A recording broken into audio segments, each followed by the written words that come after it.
Hello, I'm Alister McGrath and I hold an endowed chair of theology at Oxford University. And it's a great pleasure to be able to talk to you about preaching. What I want to do in this talk is really just explain some ideas, some thoughts that I find helpful, in the hope that you may find them helpful as well. I think that's the main point of this talk, to try and help you think about the whole issue of what preaching is, and especially what it means to preach in a specific place, not generically, but in somewhere that is very, very specific, somewhere very located. And I hope that the thoughts I'll be exploring with you will be helpful. And I suppose the first thing I ought to say before we go any further is that actually preaching is quite difficult. I think we have to learn some hard lessons along the way, and I think I had certainly quite a lot of lessons to learn myself as I began the business of preaching. I remember when I preached my first sermons after my ordination in a Nottingham parish back in 1980. And some members of my congregation very generously, I think, offered to give me some feedback and some support as I was beginning my preaching ministry. And of course, I was delighted to accept. After all, you need all the help that you can get when you're starting doing something new. Now, the feedback I received after one of those sermons made actually quite a deep impression on me. And that feedback went something like this. Alister, we think you are saying something very important, but we haven't quite worked out what it is yet. Now, I found that actually very helpful, even though it was a little bit difficult to accept at the time, because it meant I had to work hard on my communication skills, and actually, to be fair, over time those gradually improved, which I have to say is just as well. So, having got that bad news out of the way, let me move on to affirm the importance of preaching and the importance of the preacher. It matters. You matter. It makes a difference, and you make a difference. So let's just begin by thinking about what we're doing when we preach. Now, as you may know, I'm a great fan of C.S. Lewis, and I have to say I found him very helpful as I was making the transition from atheism to Christianity back in the 1970s, but he's helpful in many other ways as well. And here's one of them. See what you make of this. Because Lewis tells us that a writer, substitute preacher, if you like, is really someone who has seen something and wants to share this. The preacher is so excited about this that he or she wants everyone to see it as well. And the point that Lewis makes is that a writer is not someone who tries to draw attention to themselves, but rather to draw attention to what they have seen, to what they've discovered. So, to use Lewis's very distinctive imagery, a writer is not a spectacle, someone who says, look at me, but rather a writer is a pair of spectacles who says, look through me and see what I have seen. Now, I hope you can see the point he's making, because actually I think this is a very helpful framework for understanding preaching. Because preaching is in part, I know it's more than this, but it's about pointing to what we have discovered and would like others to discover as well. When we read scripture, when we read Christian writers or poets, we see something, we say, I want other people to see this as well. It's important, and I want to share this. So preaching, I think, is really helpful in moving people ahead by trying to help them see what we have seen. Now, the title of my presentation may have puzzled you. I mean, what on earth, you may be asking, has winemaking to do with preaching? Well, I hope this will become clear as we go along. But listen, the image of Israel or the church as the Lord's vineyard has a long history of use, and it's deeply rooted in the Old Testament. Think, for example, of Isaiah chapter 5. Now, the point I'm going to make in this presentation is this: the kind of vines that you can grow and the kind of wine that you can make from them depends deeply, even critically, on their locality, what the French call the terroir. The terroir. Now, the same is true of olives, teas, and coffee, but I want to focus on wine because it's such a biblical image. And this presentation is really about the specificity of place in preaching. The recognition, if you like, that not all places are the same, and that we have to identify, to respect, and to adapt to our locality. Let's begin by thinking a little bit about the word place, which is actually rather more important than you might think. Many Christian writers now talk about what they call a theology of place. So I wonder what they mean by that. Well, let me talk about the importance of place in preaching and answering this question. What is special about places? How can we preach into these places? So let's think about this word place in more detail. Because place is actually really helpful in thinking about preaching. Place is, if I put it like this, somewhere where you belong. And it's about realizing that certain things happen in those places which makes them important for that reason. Now, sure, this is very subjective, but it's all about the way in which human beings approach places and their expectations about what they're like and what can happen there. Now, to make sense of this, we're going to look at the Old Testament scholar Walter Brueggemann, particularly his very influential book called The Land, in which he explains why the people of Israel saw the land as being so important. And Brueggemann, I think, is really good at bringing out how belonging somewhere really matters to us. And he points to a pervasive sense of lostness, a feeling of actually not really belonging anywhere, which pervades modern Western culture. Now listen to this and see if you can make connections, A, with the body of the church and B, with preaching. He writes, "The sense of being lost, displaced, and homeless is pervasive in contemporary culture. The yearning to belong somewhere, to have a home, to be in a safe place is a deep and moving pursuit." Now, I think that's really important.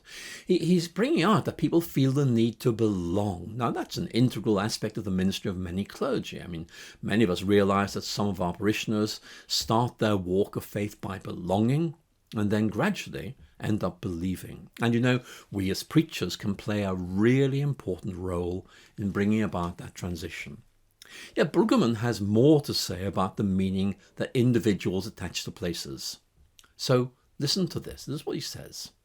Place is space, which has historical meanings where some things have happened which are now remembered.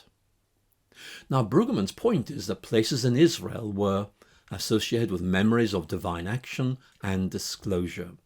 Now, I'm sure you can think of many biblical examples, such as Bethel, which is a place where Jacob saw angels ascending and descending. And that's important because Bethel was a place of revelation and disclosure. It was the place where God spoke to Jacob. And Brueggemann helps us to see how places function as anchor points for memory, for identity, and for the aspirations of the community of faith. Now, I think Brueggemann's approach has lots of potential to, for example, illuminate Christian spirituality, particularly in the relation of pilgrimages to particular holy places. But it also offers us ways of engaging with some of the core questions of Christian ministry, above all, preaching. How do I understand this place in which I am called to minister? What difference can I make? And how can I relate to this place and not some other place in what I do? So what has this got to do with winemaking, or indeed preaching? Well, let me explain. Wine growers are acutely sensitive to the importance of their place, to their terroir. Their location determines the kind of grapes you can grow and what you can do with them. And you learn to work with that. You can't grow red grapes in northern Germany, but you can grow other kind of grapes which work really well for that place. And if you like, winemaking is about recognizing and respecting the distinct identity of a place and working with it, not against it. In other words, it's about immense respectfulness, not saying, I wish this were somewhere else, I'm going to pretend it is, but rather saying, this is the place it is, and I'm going to try and work with it and not pretend it's somewhere else. Now let's go back to winemaking. Look at these wine labels. And I want you to notice they all take pride in their location and the date of production. What's their message? This is the wine that this place produced in this year, and we're proud of it. That's who we are. Now here's the label. It's telling us that this is the wine produced by this terroir in 2009. And here's what this terroir in southwestern France actually looks like. It's a real place. It's in Bordeaux, all 30 acres of it. And you can find it on the map. And I can tell you lots of details about it, which might help you visualize this place. The soil is limestone clay. The average age of the vines is 45 years. And they're harvested by hand. And you know, I could go on giving you more and more information, but here's the point. This place is distinct. It's special. And so is your place of ministry, your parish, your cathedral. Now, making wine is about celebrating this locatedness. It's about working with the givenness of the conditions of this specific location, working with rather than against these specifics of place. And it's also about realizing how we so often depend on factors that lie beyond our control, like the weather. Very important for winemaking. But again, this is what we produced in this year, and that's good. It's about respecting the locality, paying attention to its specifics and to the traditions of wisdom that have been developed over the years and handed down about how to get the best out of that place.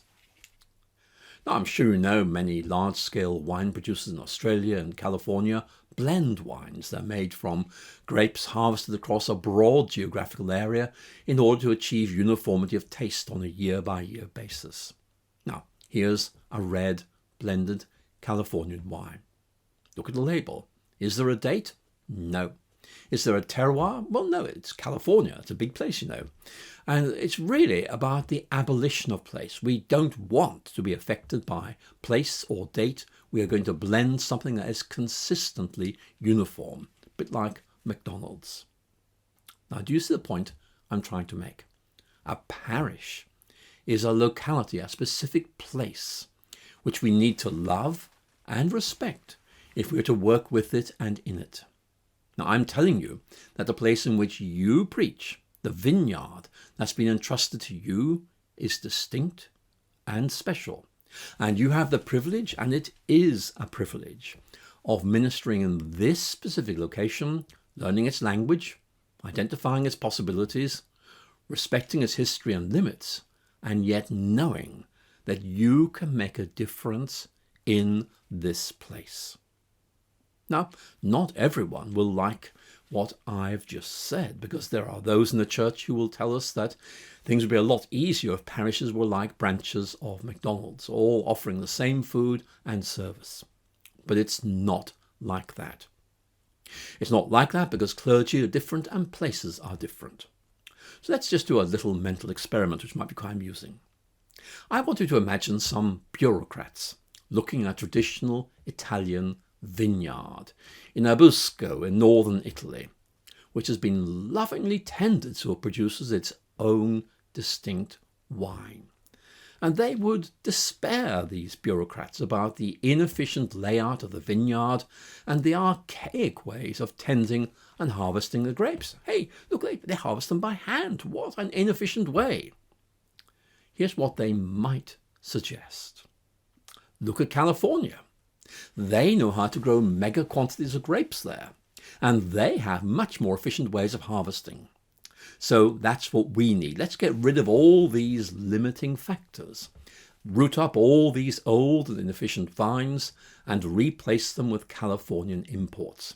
Then we can sit back and wait for a massive growth in output and efficiency.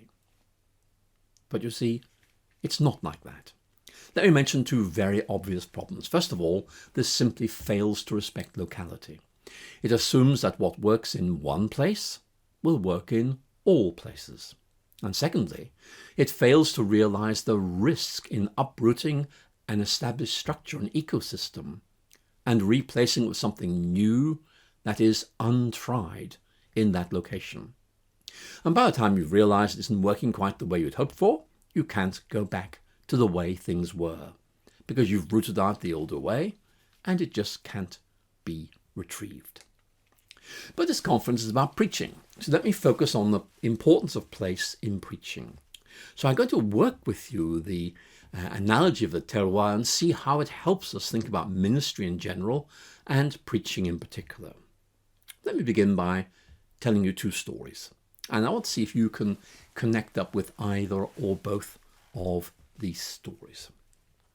First of all, a friend of mine who is in ministry moved to a new parish. After a few weeks, he became irritated by a small painting that had been placed on the wall of the church in his line of sight from the pulpit, and obviously he kept finding himself distracted by it. So he decided he would move this painting so he wouldn't be distracted anymore when he was preaching. Well, let me tell you, it took him 6 months to recover from this mistake. So what exactly was the problem? Well, you can probably guess. There was a very good reason for that painting being located at that particular spot. It had been given by a much-loved former parishioner who had died a few years ago and who'd asked that it should be positioned there above the pew in which she always sat. It was part of the history of that place, that church, and my friend didn't know that. So what my friend saw simply as a minor rearrangement of things was to the congregation an insult to the memory of a much-loved friend. The point simply is my colleague didn't know the history of the place. I'm pretty sure some of you listening to this presentation will have had very similar experiences. And that's why place actually matters. You need to know it. You need to know the memories, the history, the expectation, all these things to work there. But here's my second story, which is perhaps a little bit more relevant. Another friend of mine developed a very successful preaching ministry at a church in northern England and was then called to a larger church in London. Now, because it was larger, he was rather busier than he expected, and perhaps that's why he began to recycle earlier sermons from his former church. Now, I have to tell you, these were not well received. So what was the problem? Well, it wasn't just the congregation did not like recycled or repurposed sermons. That was just laziness as far as they were concerned. It was that these sermons had been written with the culture and concerns of a very different place, a very different congregation in mind. They belonged to a different place, and it showed. And to his audience in London, this was clearly a sermon written with the needs and concerns of another place in mind. And they wanted someone who would speak to them as someone who knew them and cared for them. Now, here's my point. So listen closely. This is the main point I want to make.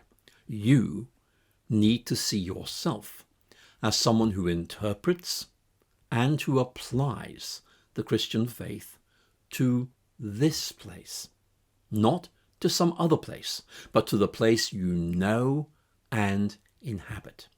And as you minister there, you learn its language, you learn its concerns, and you become a resource person, someone who's able to connect the Christian faith and this place, its people, its concerns.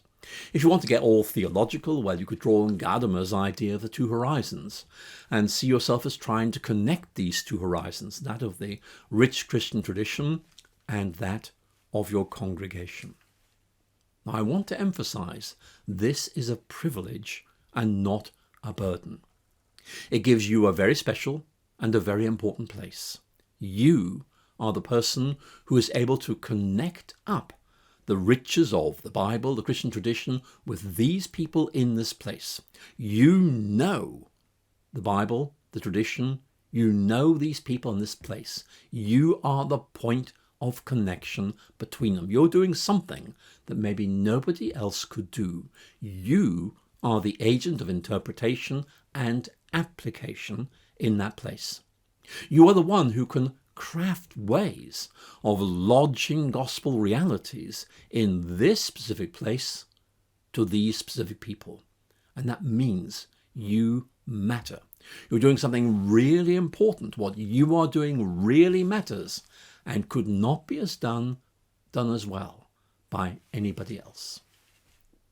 Now, I want to emphasize that I know this can be hard. Nearly 15 years ago, I felt I needed to contribute more to the work of my local diocese, and so I asked my bishop if I could be of use anywhere, and he had a long think about it and asked me to work in a group of rural parishes in the Cotswolds. So I preached to small congregations in villages, and lots of these churches were really old. 3 of them were 900 years old. And those congregations were small, usually about 20, but that was a large population of the village population. Now I came to learn about and respect those places. And one of the things I discovered very quickly was that the approaches to preaching I used in suburban Oxford just didn't work there. And I had to relearn my art, my language, my images, the kind of things I talked about. And by talking to people, I began to learn how to preach in this place and left behind the way I preached somewhere else. And it was good for me. I slowly learned how to relate to these people and places and speak meaningfully to them about what mattered to them. Obviously, I had to rethink my approaches to engage these places, but I'm sure many of you listening to me could tell very similar stories. Now, in one of his lectures, C.S. Lewis talks about learning the language of our audiences. And he makes the point that you can really only do this by living with them and listening to them, listening to the words they use and the joys and concerns they express. And you just cannot work this out a priori. You've got to actually be there. You've got to listen if you're going to learn. And let me move a different point, which again, I think is really important. It ties in with that point that Walter Brueggemann makes about places being special because things happened there. You preach in a place, and that place may become special to people because of the way in which God touches their lives through you. Now, do you see the importance of that point? This place is where you are based and placed in God's good providence, and you need to realize that you can make a difference in this place, your place, through God's grace. And the point I'm making is you will become part of that place. You have to resist the very worldly idea that you have to be somebody very important or minister someone really significant in order to change people's lives or to matter.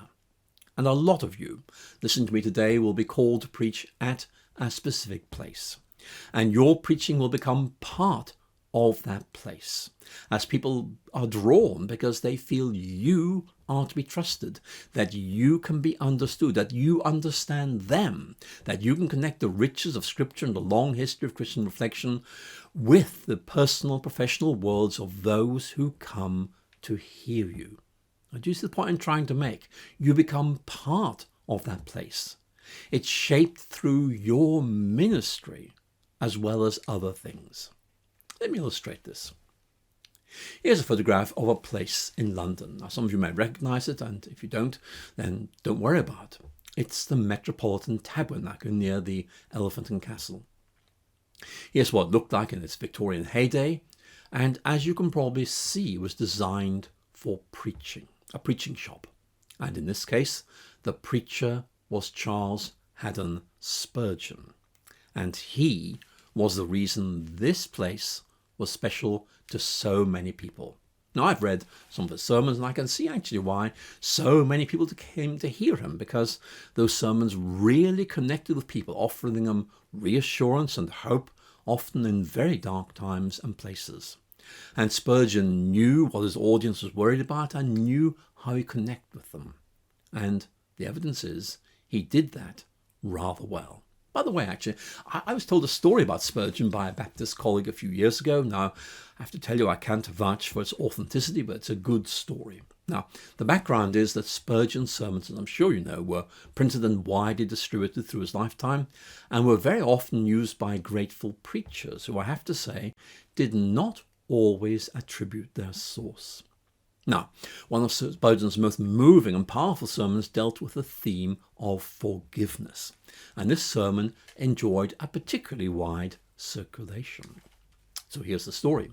One summer, Spurgeon went on holiday to Cornwall, and one Sunday he went to a local church and heard a remarkably powerful sermon on forgiveness, which brought tears to his eyes.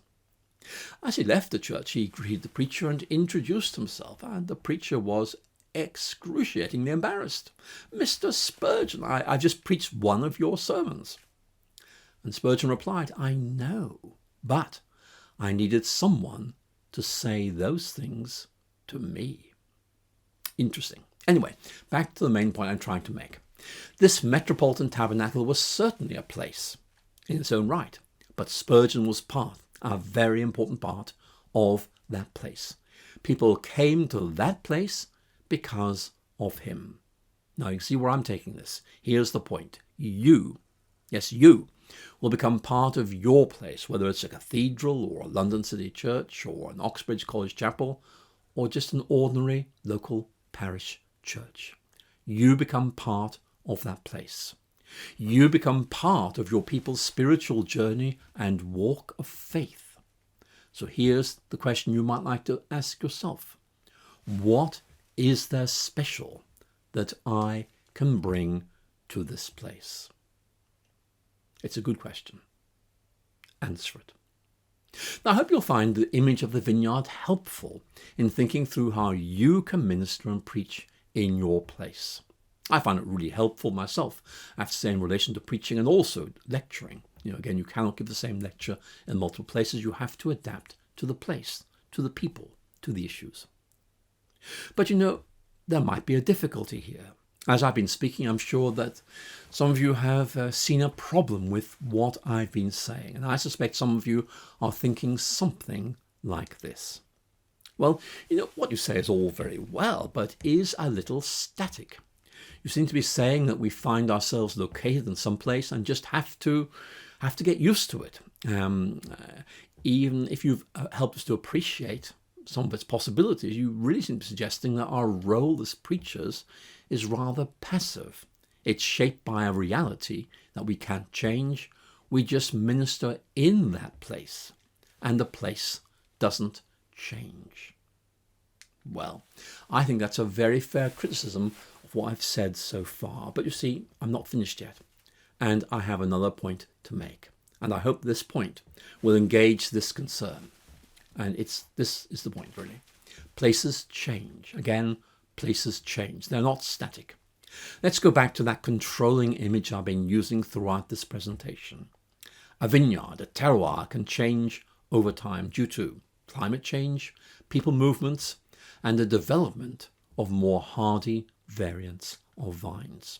Now, winemakers know this, and they find that they might be able to grow grapes that wouldn't have survived in that same place decades earlier. And as that place changes, so do their wines, but in a natural and organic way.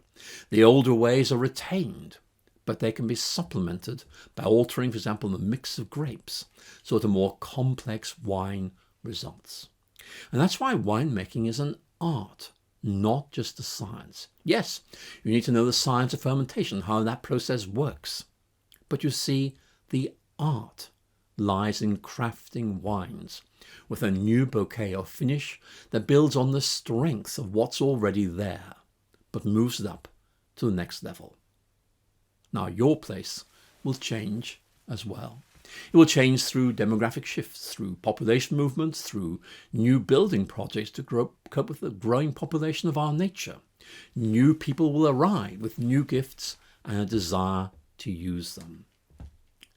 And I think it's very important to emphasize the importance of the art of ministry, the art of preaching. Just ignore these books that say, here are 65 tips for being a brilliant preacher or pastor. Very often it's about learning to work in this place. And the advice you're being given in those books is for another place. You need to be wise. And that means the art of preaching and ministry is about figuring out what you can do in this place. But the point I'm going to make now is very important. Yes, your place may change because of demographic shifts, all those things, but your ministry and your preaching will also be an agent of change. You will change that place. You will help your congregations to grasp new possibilities for their future while retaining their traditional strengths. You see, you are the artist, the reflective practitioner, who can see the new possibilities that these changes can bring, and you can carry people along with you. You can help them to cope with these changes and to flourish in doing so. In other words, you are a catalyst of change because you've become part of that place and are seen to know it, to respect it, to love it, and want the best for it and its people. So think about that. You have this immensely important role, not simply of understanding a place and being able to relate to it, but carrying it into the future. And that's very important. But let me talk about something that really is very significantly related to this issue of place. I think for many of us, the period of restrictions arising from COVID have seen major changes in our place. And I found my own thinking about preaching and ministry to have been significantly affected by the COVID crisis. And I think there's a lot that you and I can learn from this, especially about the importance of place in the Christian life. And one thing that does seem to have been highlighted by this crisis is the importance of place for people's spirituality. Again, the importance of place for spirituality. What am I getting at here? It's all about, in effect, the importance of being able to go to a certain place to connect up with God. And many congregations find it's very, very hard for them not to be allowed to come to church because that place is very special to them. Very often during the pandemic, people felt that they were cut off from the very places which, as Brueggemann points out, are important to their personal faith. Now, look, we may say, look, they ought not to think like this. But I'm afraid we just have to recognize that they do, and we have to minister to them. Now, I think there's a biblical image here which is really helpful. It's the image of exile. And it certainly helps to think about parish churches, cathedrals, and many other places of worship. The biblical image of exile is all about place. Now think about it. It evokes the memory of the people of Jerusalem being deported to Babylon, far from their native land, their temple, and their homes. In other words, they are moved from one place that was their home to another place, which was their place of exile, and they wanted to go home. Think of Psalm 137, by the waters of Babylon we sat down and wept when we remembered you, Zion. It's all about place mattering in the life of faith. These people were in a strange place that was not their home. They were cut off from their temple, their homeland, and some, I think, felt they were cut off from their God as well, though happily that got sorted out. So let me ask you this question. What did these people do in this place of exile during this time of exile? Well, they learned to see this as a time in which they could recapture their love for God, re-examine themselves as the people of God, and prepare to return to Jerusalem, their home, the place where they belonged, when the time was right. Now, I think that's a helpful way of thinking about exile. We are not in the place we associate with faith. We're somewhere else. But maybe we can use this time wisely to examine ourselves, to think about our faith, so that when we do go back, we go back better people than when we left. Now, the people of Jerusalem saw the exile in Babylon as a time for renewing their commitment, sorting out their problems, and preparing to return home renewed and reinvigorated. And maybe we can learn from that. I wonder if this might be a time of growth and renewal for us and for your place. So we could ask ourselves questions like this. What can we learn through this difficult experience? How might this help us to identify strengths and weaknesses in ourselves and in our churches? And how might it help us to prepare for a new and possibly somewhat different future for our places? That, I think, is an important question. For me, COVID makes the task of preaching and the role of the preacher even more important And again, you are giving leadership in this place. You're the one who can cast a vision for how your parish, not somebody else's, yours, your chapels, your cathedrals, can become places of renewal and growth, not by importing strange new ways and ideas, but by rediscovering your calling and vitality as the people of God in your specific place. Now, I'm sure others have spoken on this COVID theme at this preaching conference, so I'll say no more. But I must reiterate this point. We must celebrate our locatedness as preachers, not see it as a burden or a limiting factor, and work as best we can with the givenness of the conditions of this specific location. Because that's how we can change it. And we change it lovingly, patiently, respectfully over time, having won trust and respect and become part of that place.